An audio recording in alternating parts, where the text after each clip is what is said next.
मोक्षगुड्डम विश्वेश्वरैया जी के चरणों में नमन करते हुए, सरस्वती देवी जी का आशीर्वाद लेते हुए सभी मंचासीन अतिथियों को सत्संग प्रणाम करता हूँ। आप सबका अभिनंदन करता हूँ।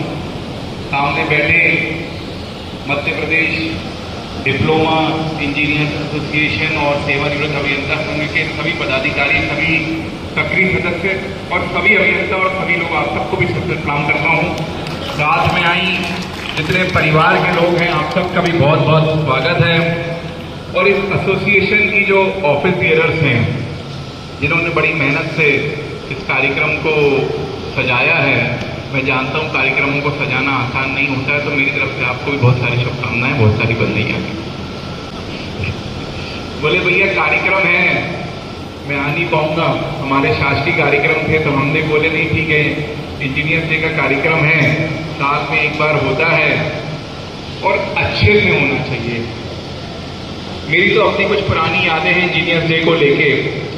जब मैं इंजीनियरिंग कॉलेज में था, SATI विदिशा, तो हमारे स्कूल में, हमारे कॉलेज में इंस्टीट्यूशन ऑफ इंजीनियर्स इंडिया करके एक चैप्टर होता था, स्टूडेंट चैप्टर, तो मैं उसका सेक्रेटरी हुआ करता था। तो सारे इंजीनियर्स डे के प्रोग्राम मैं ही ऑर्गेनाइज कराता था। तो मेरी तो बड़ा इंजीनियर्स डे को लेके मेरा बड़ा लगाव रहता है। पहली बार बालाघाट में मुझे आमंत्रण किया गया, उसके लिए मैं पुनः आप सबका हृदय से बहुत बहुत आभारी हूँ।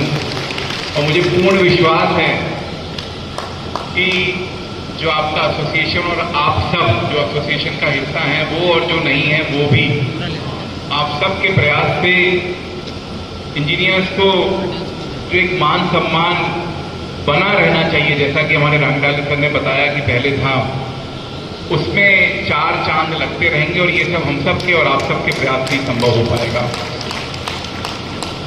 और इंजीनियर जो है उसकी कोई ब्रांच नहीं होती, वो कोई फील्ड का नहीं होता। अगर मैं अपने बारे में छोटा सा बताऊं तो मेरी ब्रांच कंप्यूटर साइंस होती थी। मैंने जब मैं यूपीएससी की तैयारी करने गया इंजीनियरिंग के बाद, फिर मैंने सोचा कि कुछ बीच में 2 साल का मैंने ब्रेक ले लिया, क्योंकि मेरा आखिरी अटेम्प्ट रह गया था। तो मैंने माइक्रो वाटरशेड में काम करना शुरू किया, जो कि सिविल इंजीनियरिंग से जुड़ा हुआ है। फिर बाद में मैं जब MBA किया, बाद में मैं यूएस से भी जब लौटा, उसके बाद मैंने इंफ्रास्ट्रक्चर कंपनी ज्वाइन कर ली। और उस कंपनी का जो प्रोजेक्ट करने में बालाघाट आया, वो इलेक्ट्रिकल से जुड़ा हुआ था। तो मेरा मतलब यही है कि इंजीनियर अगर आप हो तो आप कोई भी काम कर सकते हैं, कंप्यूटर, सिविल, इलेक्ट्रिकल। और मैं इससे जब किसी साइट पे जाता हूं, चाहे वो WRD की हो, RES की हो, PWD की हो, तो मेरा अपना अलग स्पेशल इंटरेस्ट बना रहता है। क्योंकि मेरा पिछले लगभग कह लीजिए कि 12 साल का जो अनुभव है वो सिविल और इलेक्ट्रिकल की ही फील्ड में रहा है। कंप्यूटर साइंस का तो कुछ ज़्यादा बचा नहीं है। मैं आप सबके बीच का ही व्यक्ति हूँ और उसी नाते आप सबसे सारी चीज़ें आप जानते हैं। जो सेवानिवृत्त लोग हैं वो बहुत अच्छी बातें सबके बीच में रख सकते हैं, आप सबसे छोटा हूँ मैं, लेकिन फिर भी मेरा एक निवेदन है कि 2 चीज़ों पे हम लोग जरूर फोकस करें। एक, मैं समझता हूँ कि ज़्यादातर इंजीनियर जो यहाँ पोस्टेड हैं, अगर बालाघाट के नहीं भी होंगे तो धीरे से बालाघाटी बनी जाते हैं।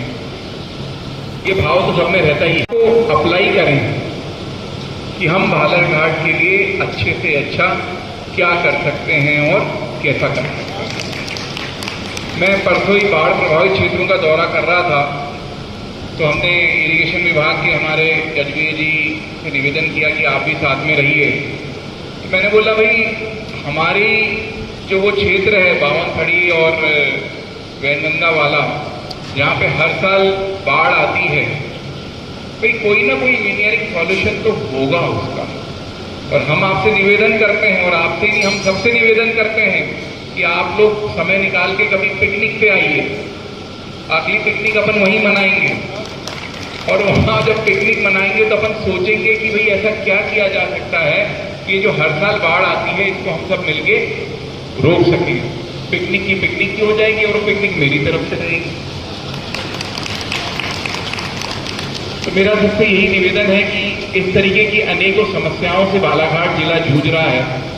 आप सबके विशेष प्रयासों से संभव हो सकता है कि हम इन जो पिछले कई सालों की पेरिनियल समस्याएं हैं, हो सकता है उनमें से कुछ समस्याएं हमारी बनाई हुई हों, कुछ हो सकता है मैन मेड समस्याएं हैं, लेकिन उसका हम हल निकाल सकें, ऐसा हम सबसे आम लोगों की अपेक्षा है और हमारी खुद से भी अपेक्षा है। अगर हम अपने आप को इंजीनियर बोलते हैं और अगर ये सब चीजों का हम हल नहीं निकाल सके तो हमारा इंजीनियर कहलाने का कोई औचित्य नहीं रह जाएगा, और हर साल तो फिर इंजीनियर से हम मना ही नहीं पाएंगे।